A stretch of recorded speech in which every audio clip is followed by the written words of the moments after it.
Hey Spectators, it's Miko Re from Spectacle, and today let's hop into a really good game of Ghost Recon Future Soldier, and this is the beta, of course, and I just died there. But yeah, this video is going to be just basically what you should call it, a tips and tricks video, I guess, and a analysis video of the gameplay. And I'll be giving you guys some tips on how to play this game better and not Call of Duty style, please. This is a tactical shooter, so call out enemies, mark them, reinforce your teammates when you need to, and don't just run around just going friggin' running gunning, because that doesn't work. So I check a grenade over here and I hit one and I knock down one, and clip this guy. I thought I finished reloading with my dual magazine, but since it reloads so quick, I get used to it. So, and I get picked off right here. So at that point, since I know where he is, I'm gonna spawn on my teammate who's really close by and pick him off. Get a revenge kill on him.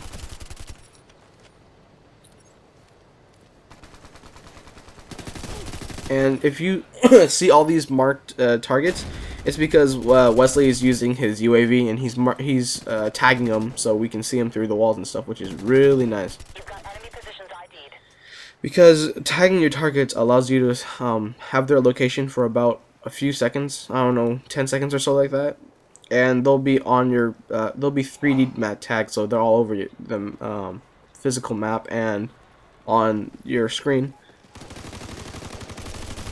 And so right here, I'm just holding them off. I'm holding off the team Bodarks from moving up and planting objective while my team starts doing the objective so we can win this.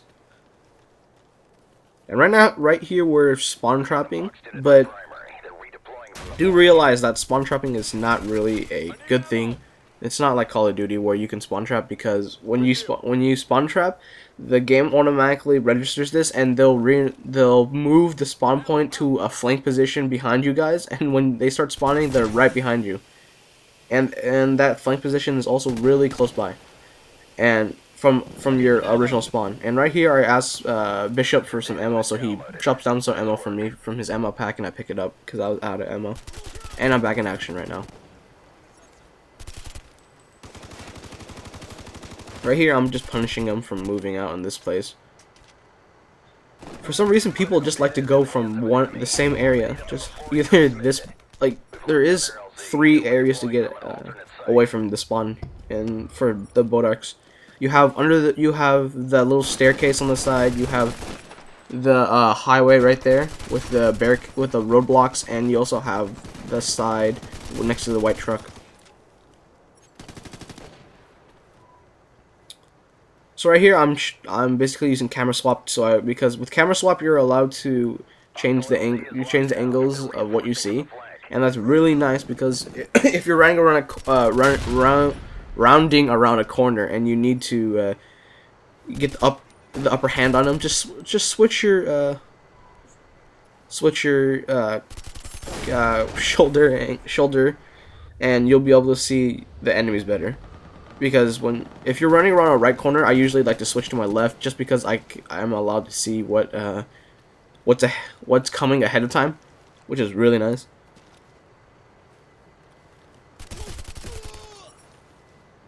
And right there, I used right thumbstick in, because if you're in cover and if you want to pop out on your enemy really quickly, just hit right thumbstick in. And what it does, it basically it ignores your aiming in from the third person and just goes all straight to first person ADS, which is pretty cool. See this guy right here? I'm surprised he didn't get me. I saw that guy. Ghost.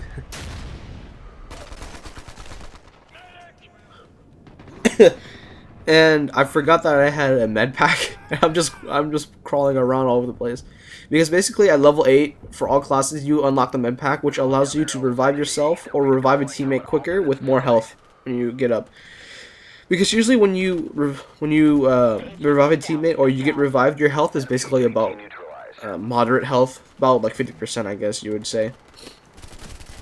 And the health system in this game is not like by percentage or by like bloodiness of screen, even though it does, and even though that's the gauging of how much health you have on the screen. It's basically when if you see next time I die or get killed or something, same thing. It shows you like a health status up there and it says like moderate or severe or like or healthy or unhealthy.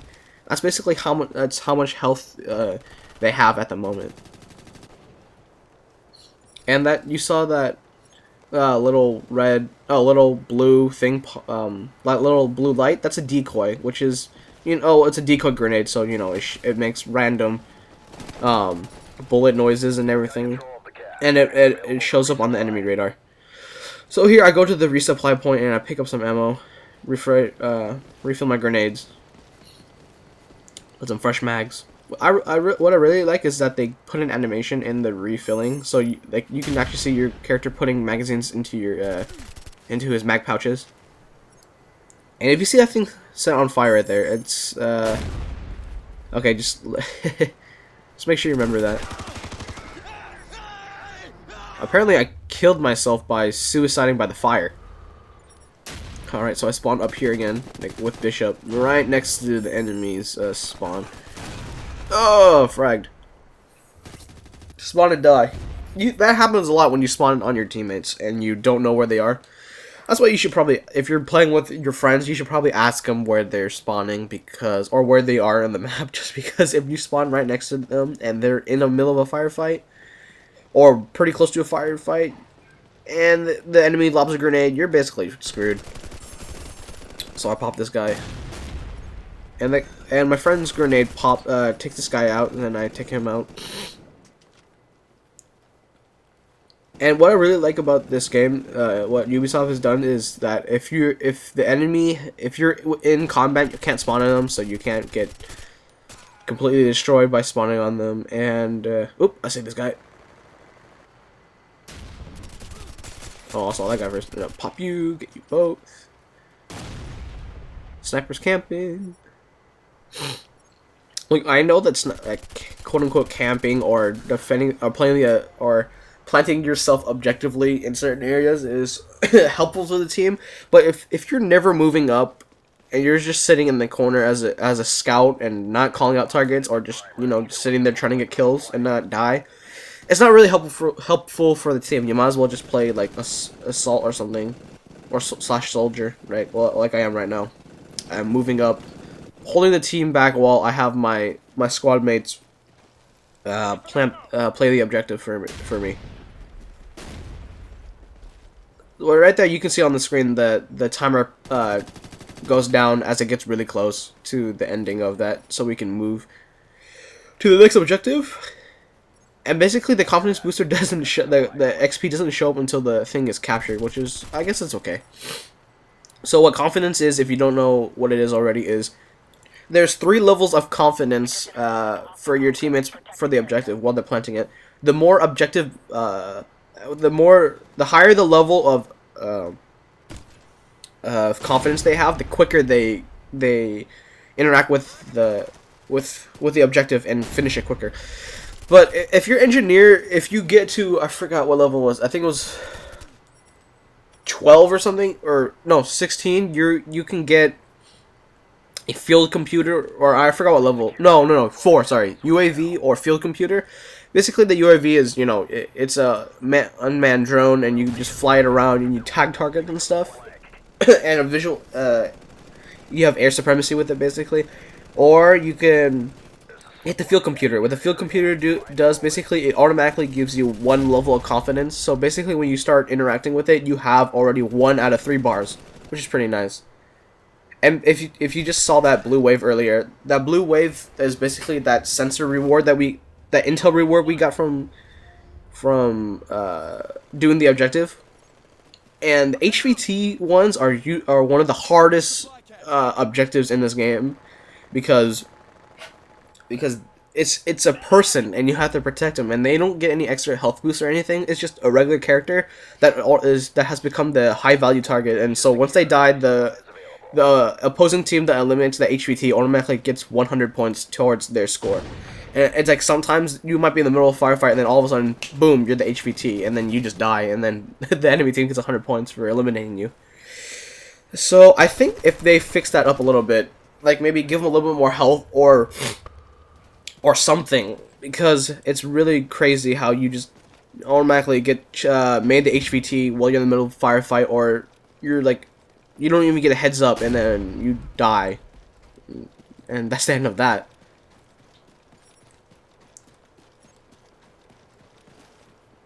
So basically I'm just roaming around and I see this guy, crappy aim, switch to my sidearm. Sidearms are actually pretty useful in this game. Don't count the pistols out in other games just because it's a pistol. They're called sidearms for a reason. If you need to swap to your sidearm because you're out of ammo, or you need to reload and you're in a sticky situation, it's just better to just switch your sidearm and take them out. It's not that bad. It might require you to pull the trigger a little bit faster, but at least you'll get the job done. That guy didn't get to cover quickly. The cover system here is very fluid, so you can switch from cover to cover pretty quickly. It's like Gears of War. I guess you could compare it to Gears of War cover system. You just hold A and you just run towards the cover automatically for you. Roadie running, I guess you could call it. And we're back to spawn trapping again. Pushing the Bodarks back so they can't move up while we capture the objective. Because look at the score right now. It's 441 to 10. That's ridiculous. Basically, we're roaming around keeping the spawn areas at bay so they can't spawn anywhere. And basically what Wesley's doing, what Wizzles is doing is just using his UAV and calling out enemies while we push him back. And we capture the objective. And the UAVs, when you see them in the air, you can shoot them down. They're not, even though you don't have like a quote-unquote stinger or any anti-air launchers, you can still shoot them down. It's not that hard to shoot them down if you're a assault class or an engineer. It may be a little bit more difficult if you're a scout, because you don't, because you have semi-automatic weapon, but if you're really good aim, you can get the job done. So here what I'm doing is protecting my squad mate while he's planting the objective, giving him some confidence boosting. Oh, barely died here. Demo charges armed. Clear out.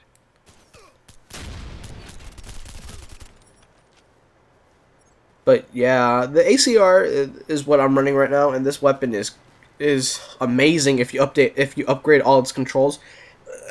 And I'm running a silencer on this gun, which most people would, sometimes. And in this game, not that many people use silencer just because it reduces the stopping power of the bullets. But it really doesn't matter for me. It's not a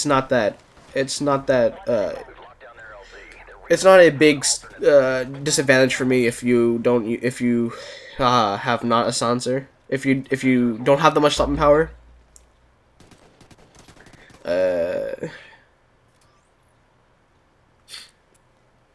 It's okay. I'd rather stay off the radar than being spotted every time I shoot my gun. And like I said, if you upgrade the control on this gun, it's so accurate. And right now my Bishop's down, so I'm covering Wizzles as he's going to pick him up. And the game's winding down pretty quickly. These 50 minutes actually go by pretty quickly when you're playing with friends. I don't know how I didn't kill him. And his health is still healthy for some reason. But that's the end of this video. I hope you guys enjoyed it and look forward to many more. Peace out. And if you see here, we completely annihilated him with a score of 753 to 10. Whew! That's pretty intense. That's pretty much a big wipe on the enemy team. And we basically all went positive, except horizontal. But hey, we get the job done, right? Subscribe to Spectators.